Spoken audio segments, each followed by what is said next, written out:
എനിക്ക് തോന്നുന്നു നമ്മൾ ഫെബ്രുവരി മാസത്തിൽ ഓരോ മാസം ഓരോ സങ്കീർത്തനങ്ങൾ പഠിക്കാൻ പറയുമ്പോൾ നിങ്ങളോട് കാണാതെ പഠിക്കാൻ പറഞ്ഞ സങ്കീർത്തനങ്ങളാണെന്ന 32 സങ്കീർത്തനം നിങ്ങളോട് പറഞ്ഞു എന്നാണ് എൻ്റെ ഓർമ്മ.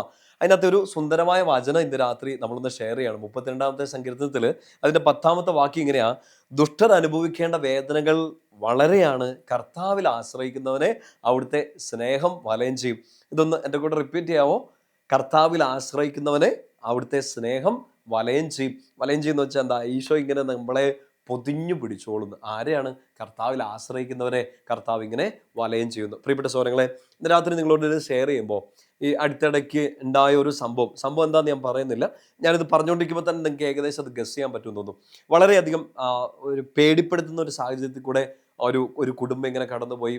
അവരുടെ ലൈഫിൽ ഒന്നിന് പുറകെ ഒന്നായിട്ട് ഇങ്ങനെ സങ്കടങ്ങളൊക്കെ വരുന്നു. വീട്ടിൽ എന്തോ ഒരു വലിയ ത്രെട്ട്, എന്തൊക്കെയോ അവരിങ്ങനെ എന്തോ പൈശാചിക ആക്രമണം, പ്രത്യേകിച്ച് എവിടെ നിന്നൊക്കെയോ ശത്രുക്കൾ എന്തൊക്കെയൊക്കെ ചെയ്തു എന്നൊക്കെ പറഞ്ഞ് വല്ലാത്ത ഭയം.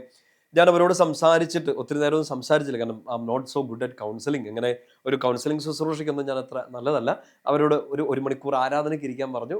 ഇപ്പം തന്നെ ഈശോ ബാക്കി ചെയ്തോളുമല്ലോ, അതിനുശേഷം ഞാൻ അവരോട് സംസാരിക്കാൻ ഇരുന്നുള്ളൂ.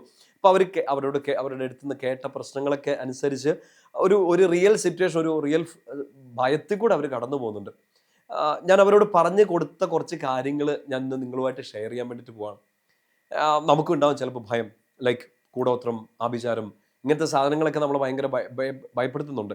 ആളുകൾ എന്തെങ്കിലുമൊക്കെ നോക്കിയോ, ഇല്ലെങ്കിൽ കണ്ണീർ, ബ്ലാക്ക് ഐ, അങ്ങനെയൊക്കെ എന്തൊക്കെയൊക്കെ സാധനങ്ങളൊക്കെ ഇല്ലേ. മിക്ക സാധനങ്ങളും നമ്മളെ ഭയപ്പെടുത്തും. അതിൻ്റെ ഇരയായവരുണ്ട്, അതിനോർത്ത് പേടിച്ച് ഒരിക്കലും സന്തോഷിക്കാതെ എല്ലാത്തിലും ഭയം കയറി ഇങ്ങനെ ഒരിക്കലും ആനന്ദിക്കാതെ നടക്കുന്ന മനുഷ്യരുണ്ട്. പ്രിയപ്പെട്ട സഹോദരങ്ങളെ, എന്തെങ്കിലും തരത്തിൽ അങ്ങനത്തെ ഭയങ്ങൾ നിങ്ങളുടെ ഉള്ളിൽ കടന്നുകൂടിയിട്ടുണ്ടെങ്കിൽ നിങ്ങളെ ശക്തിപ്പെടുത്തേണ്ട ഒന്ന് രണ്ട് വചനങ്ങൾ ഞാൻ നിങ്ങളോടൊന്ന് പറഞ്ഞു തരാൻ വേണ്ടി പോവാണ്.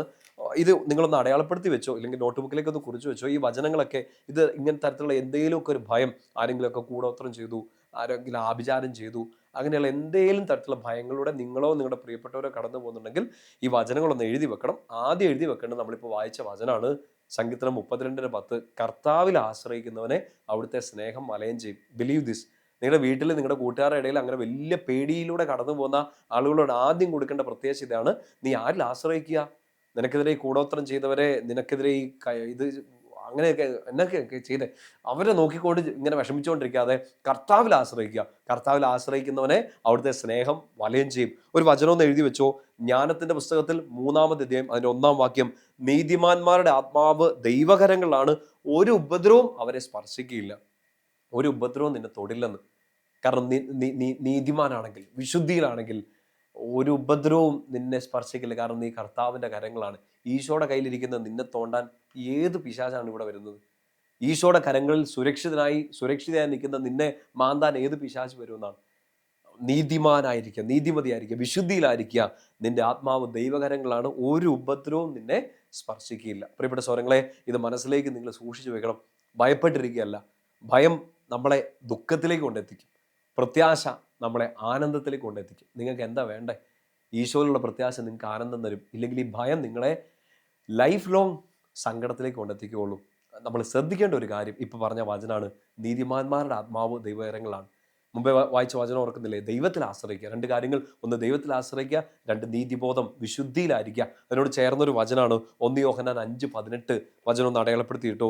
1 ജോൺ 5:18. വചനം ഇങ്ങനെ വായിച്ച് കേൾക്കണേ: ദൈവത്തിൽ ജനിച്ച ഒരുവനും പാപം ചെയ്യുന്നില്ല, ദൈവപുത്രൻ അവനെ സംരക്ഷിക്കുന്നു എന്ന് നാം അറിയുന്നു, ദുഷ്ടൻ അവനെ തൊടില്ല. The bad one will not touch you. നിന്നെ പിശാച് തൊടില്ലെന്ന്. ദൈവപുത്രൻ നിന്നെ നേരിട്ട് സംരക്ഷിക്കുന്നു. ഈശോ നിന്നെ ഇങ്ങനെ പൊതിഞ്ഞു പിടിച്ച് ഈശോയുടെ കരങ്ങളിൽ നിൽക്കുന്ന നിന്നെ ദുഷ്ടൻ തൊടില്ലെന്ന്. Please believe. കണ്ടീഷൻ അവിടെ ഉള്ളത് അവിടെ ശ്രദ്ധിക്കണം.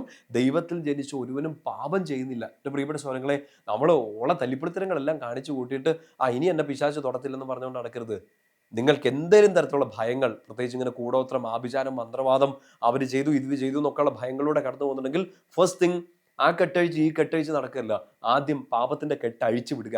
എന്നിട്ട് വിശുദ്ധി കൊണ്ട് നിങ്ങളെ തന്നെ പൊതിഞ്ഞു പിടിക്കുക. വിശുദ്ധി ഒരു പരിചയമായിട്ട് നിങ്ങളുടെ കയ്യിലുണ്ടെങ്കിൽ ഒരു ഉപദ്രവവും ഒരു ദുഷ്ടൻ നിങ്ങളെ തൊടില്ല. അങ്ങനെ തൊടാൻ ആരെങ്കിലും ഉണ്ടെങ്കിൽ ഇങ്ങ് വരട്ടെ, ഈശോ നോക്കിക്കോളും. സോ ഫസ്റ്റ് തിങ്, നമ്മൾ നമ്മുടെ കാര്യം ക്ലിയർ ചെയ്യുക.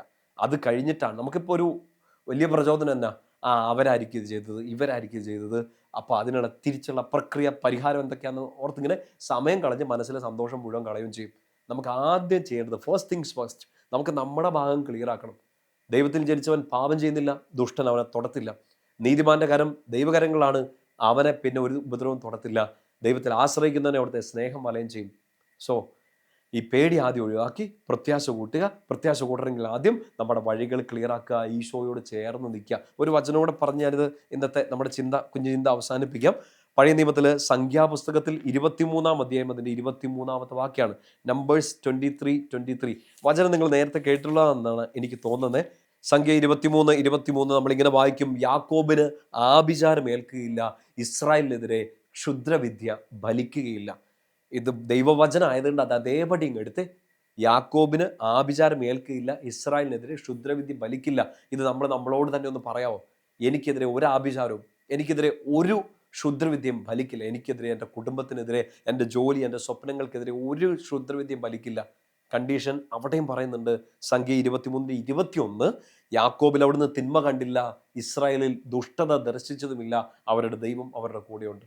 യാക്കോബിൽ അവിടുന്ന് ദുഷ്ടത ദർശിച്ചിട്ടില്ലാത്തത് കൊണ്ട്, ഇസ്രായേലിൽ അവിടുന്ന് തിന്മ കണ്ടിട്ടില്ലാത്തത് കൊണ്ട് അവരുടെ ദൈവം അവരുടെ കൂടെ നിന്നു. ആ ദൈവം കൂടെയുള്ളത് കൊണ്ട് ഒരു ക്ഷുദ്രവിദ്യയും ഒരു ആഭിചാരവും അവർക്കെതിരെ പ്രവർത്തിച്ചില്ല. സഹോദരങ്ങളെ, നാളെയും നമ്മുടെ ജീവിതത്തിൽ വന്നേക്കാം. നമ്മൾ വളരുന്ന ഓരോ ജീവിത സാഹചര്യങ്ങളും ചിലപ്പോൾ നമുക്കെതിരെ മനുഷ്യർ പ്രവർത്തിച്ചേക്കാം, ദുഷ്ടശക്തികൾ പ്രവർത്തിച്ചേക്കാം.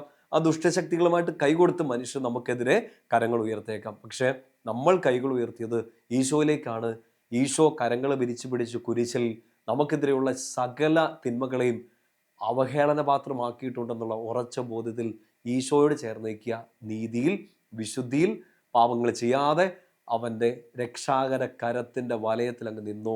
ഒരു തിന്മയും നിങ്ങളെ തൊടില്ല, ക്ഷുദ്രവിദ്യ ഏൽക്കില്ല, കണ്ണേറ് കെട്ടില്ല. കർത്താവിൻ്റെ കണ്ണ് മാത്രം നമ്മളെ കണ്ടുകൊണ്ടിരിക്കട്ടെ.